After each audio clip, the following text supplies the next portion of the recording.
광해라는 말 들어보셨습니까? 이 광산 개발 과정에서 자연 환경을 오염시켜 생태계를 파괴시킬 수 있는 요소들을 일컫는데요. 현재 전국에 5,000개가 넘는 휴폐 광산이 존재하는 상황에서 이 광해를 방지하기 위한 일은 자연 보호를 위해 또 안전을 위해 무엇보다 후손들에게 깨끗한 환경을 물려줘야 하는 매우 중요한 과제입니다.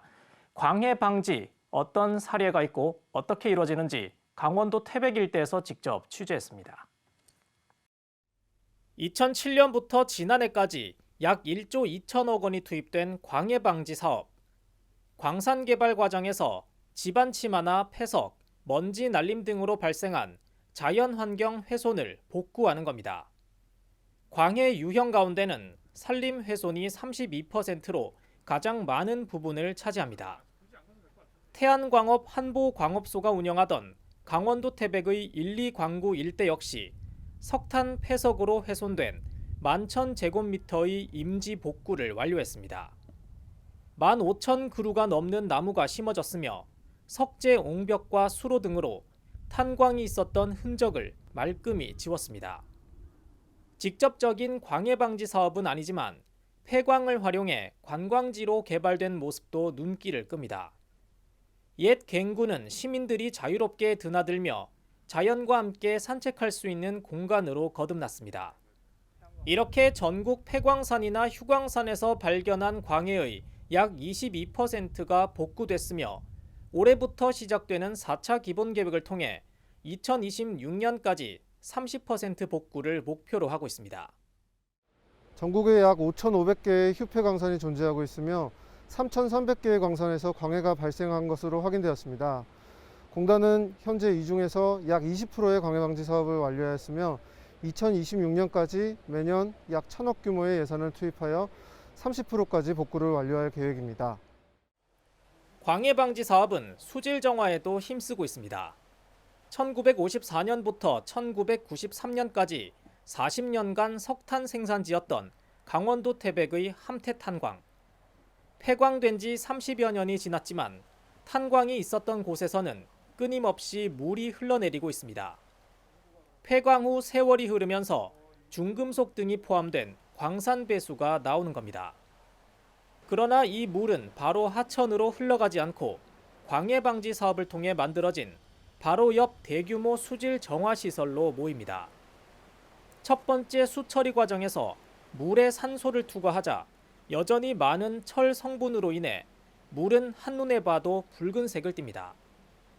이 물은 약품 처리 과정과 침전, 모래를 이용한 여과를 거쳐 인근 하천으로 방류됩니다. 정화된 물의 수질은 청정 지역을 기준으로 했는데 실제 방류되는 물은 기준치보다 훨씬 더 깨끗합니다. 청정지역 기준치보다 엄청 상이하게, 예를 들어서 철분 같은 경우는 2ppm을 이하로 내보내게 돼 있는데 0.01ppm으로 내보내고, 망간 같은 경우도 기준치보다 하해가지고 0.수수치 아래로 다 내보내게 되겠습니다. 지난 2000년 폐광된 태백 연화광산의 광산 배수로 인근 마을에도 수질 정화 시설이 들어섰습니다. 아연 등으로 유명한 광산이다 보니 관련 물질이 함유된 물은 마을 앞 하천으로 흘러들고 있었습니다. 지금은 68억 원을 들여 구축된 수질 정화 시설 덕분에 하천에는 1급수에서 사는 물고기가 살 정도로 청정 하천으로 변모했습니다. 정화 시설을 만들기 전에는 하천이 완전히 오염이 돼가지고 그 돌들이 완전 파랗게 떴어요. 철분에 저기 노출돼가지고 파랗고 물고기들이 또 기형이 막 생기고 그랬어요. 그랬는데 지금은 이 하천에 1급수에 사는 고기들이 다 살아요. 무엇보다 이 수질 정화 시설은 다른 곳과 달리 마을과 함께 어우러진 공원으로 조성된 점이 특징. 화학 처리 공간 외에는 수질 정화 시설을 개방했으며 연꽃과 메밀꽃 등을 심어 미적 요소를 살렸습니다. 주민들은 연못으로 둘러싸인 정자에서 휴식을 취하는가 하면 시설 주변으로 조성된 길에서 여유로운 산책을 즐길 수 있습니다. 아침 저녁뿐만이 아니라 하루 종일 이제 외집 분들 또한 동네 분들이 운동하는 사람들이 상당히 많이 모입니다. 그리고 태백시에서는 아주 명소로 이제 널리 알려져 있습니다. 그러니까 참 아주 상당히 만족을 느끼고.